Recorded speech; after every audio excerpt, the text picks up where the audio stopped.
Hey Derby, so welcome to class number 7. So you just watched the video that Zanya showed you how to make the Thai chicken pizza. And she showed you some ingredients along the way that I just wanted to point out a couple of those.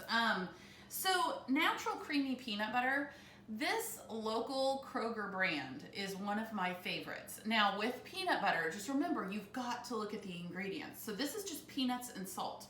And so one of the things that we love about this peanut butter is when you take the lid off and you peel back the label. So with natural peanut butter, you've got oil on the top. You would just take a table knife and just stir it. And it's really easy to stir to get to the bottom of it. Once you get it all stirred up, then you're gonna store it in the refrigerator and then it'll be thick. You won't have to stir it again. But this is just one of the natural peanut butters that we love because it's inexpensive, easy to find, and simple ingredients. So for what it's worth on natural peanut butter, so one of the other things that Zanya really hit home on is the 2-for-1 idea. So remember we took the chicken that was left over from the slow cooker Asian chicken over riced cauliflower, and we took a cup of that and added it to the Thai pizza. And then the sauce that Zanya showed you, the sauce for the pizza is actually going to be the sauce for the stir fry next week. And so another 2-for-1 idea that we absolutely love that happens to go great with that pizza is the crunchy coleslaw. So that's what I'm gonna show you today because it really is all about, remember, getting cruciferous vegetables, the cabbage family vegetables in as much as possible. So for this coleslaw, you can absolutely buy the bag mix. Now this bag is 10 cups, which the recipe actually calls for about 8 cups, but we're just gonna go ahead and use the whole bag.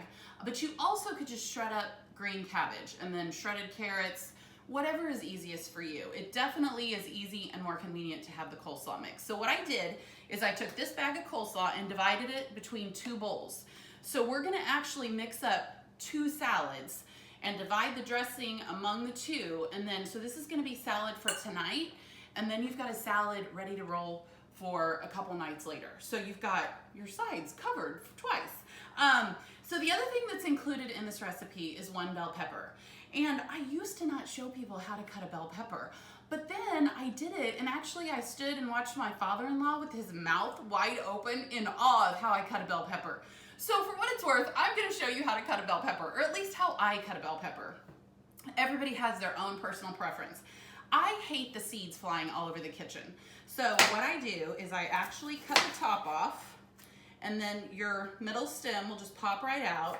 Then of course, I would just chop this part, and what we're gonna do, remember, is divide this bell pepper among 2 salads. So we will put that over here. Then when I go to cut the rest, I kind of tap it like this, and then I just go and cut it and kind of quarter it, kind of curving my knife as I get to the bottom to save as much as possible. And then all your seeds are tucked inside, no seeds flying all over the kitchen.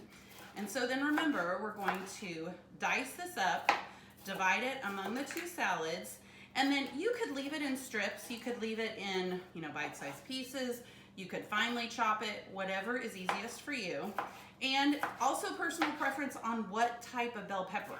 It doesn't have to be red. I mean, from a color standpoint, red, orange, yellow, whatever you think works best.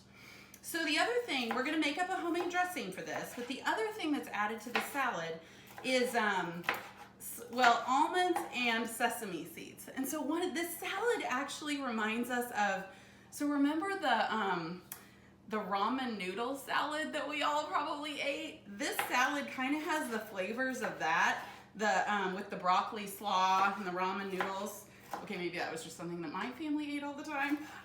So that is actually what this salad is kind of a similar version of.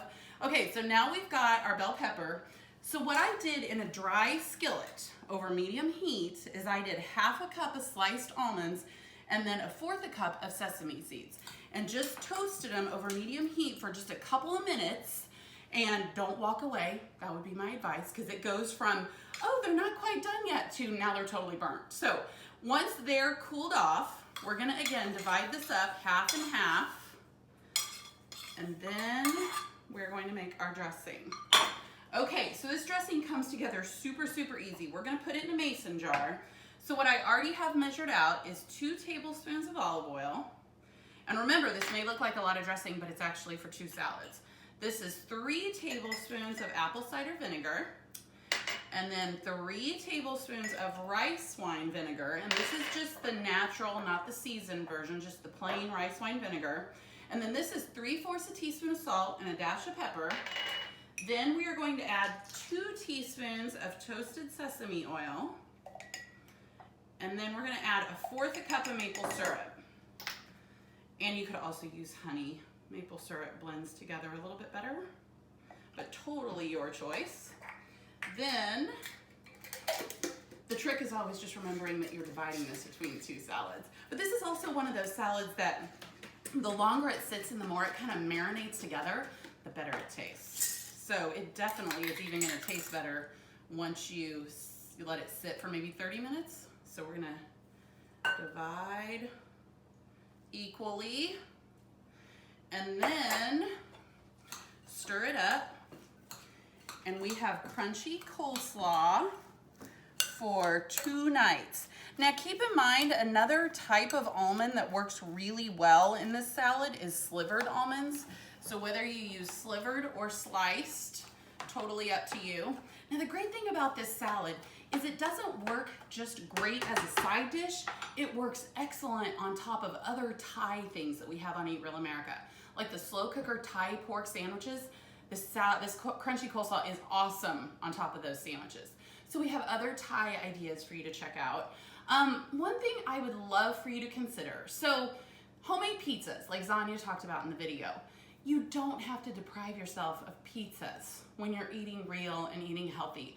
I would strongly encourage you to think about the limitless options that are available. Some of our favorite ideas, if you even just go to eatrealamerica.com and type pizza in the search bar, you will see so many ideas. We've got a roasted broccoli pizza that is fantastic. And another one that gets rave reviews is, I know it's gonna sound crazy, spinach, artichoke, pineapple, pesto pizza. And people always look at me funny, but that one is so good. I have people tell me that's their all-time favorite and they were so surprised. So I would love for you to check that out. So your homework for next week is to try a homemade pizza. Whether it's the Thai pizza that Zanya showed you, or whether it's one of the pizza ideas on Eat Real America, try a homemade pizza and let us know what you think. And then I'd also like you to read the coaching tip called Use This Strategy When You're Struggling for What to Make for Dinner. I think that's what it's called. But when you go to the coaching tips, under the categories, it says stir fry, walk this way. So there's your hint. It's about stir frying and using a wok. But we've got some tips and tricks in there. And then the video next week will go into more detail about stir fry and using a wok. And please let me know if you have any questions, and we can't wait to see you soon.